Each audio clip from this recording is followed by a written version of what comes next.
mais uns minutos que estaremos juntos hoje. E isso é tão valioso para mim.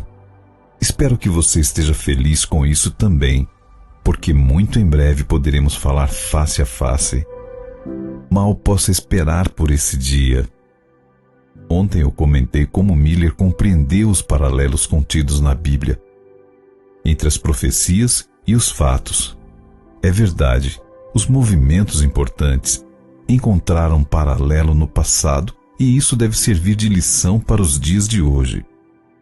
Quando eu estive na Terra, cumpri a promessa da minha vinda.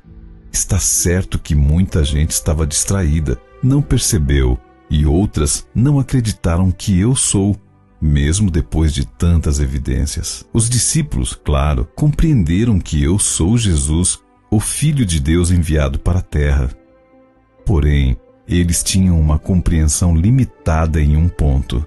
Quando eu dizia, o tempo é chegado, o reino de Deus está próximo, arrependam-se e creiam nas boas novas.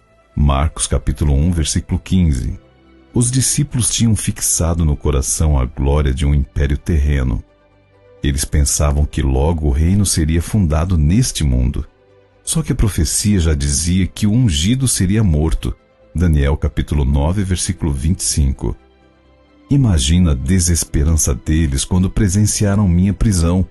Viram os açoites que recebi, a condenação e a minha morte.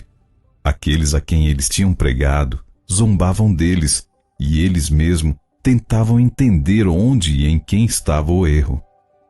Que noite eles passaram! Mas cada detalhe da profecia estava se cumprindo, filho. Estava tudo lá, e eles entenderam errado. O reino de Deus realmente foi implantado no momento da minha morte, porque aquela foi a confirmação da promessa de salvação que fizemos a Adão e Eva no Éden, quando eles pecaram.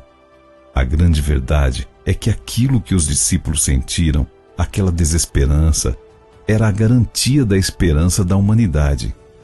Entende, filho? Foi por você. Após a ressurreição, eles puderam se voltar para a profecia para compreender o que tinha realmente acontecido. Lucas capítulo 24 e verso 27 e 2 Pedro capítulo 1, versículo 19. Naquele final de semana, os discípulos foram do desespero para a esperança.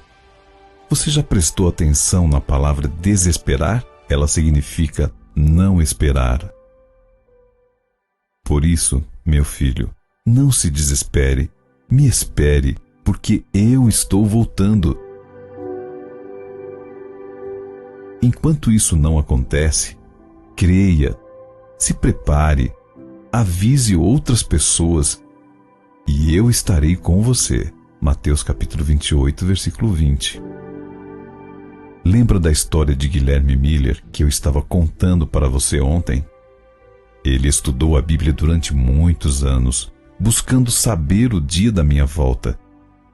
Ele fez uma análise bastante profunda sobre a profecia de Daniel e chegou à conclusão de que o ano da minha volta seria 1844. Logo, ele saiu a pregar, alertando as pessoas que deveriam estar preparadas.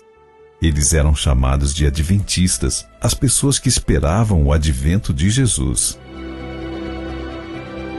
A esperança dos discípulos de um reino de Deus na terra estava baseada na profecia das 70 semanas, Daniel capítulo 9. A esperança de Miller estava na profecia das 2.300 tardes e manhãs de Daniel capítulo 8, verso 14.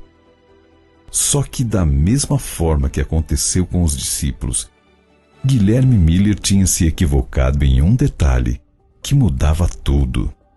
A sua compreensão sobre o santuário era um conceito anterior que ele já tinha, de que o santuário era a terra.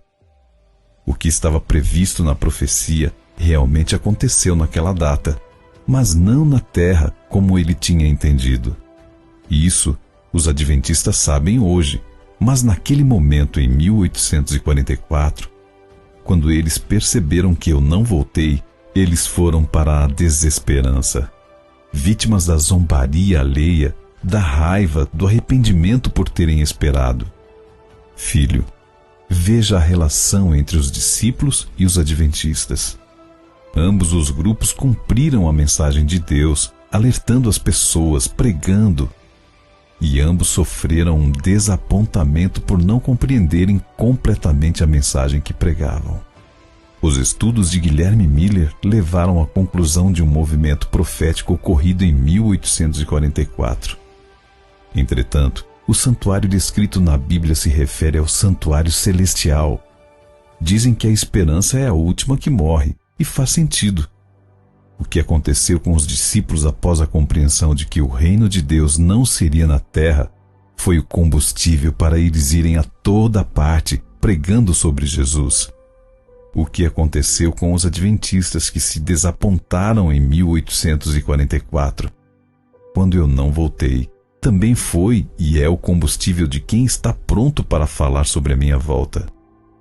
Você pode estar se perguntando: como você pode ter certeza de que a previsão da minha volta agora não está baseada em um erro de interpretação da profecia? Filho, vá para a Bíblia e tire suas próprias conclusões. A Bíblia é sua própria intérprete.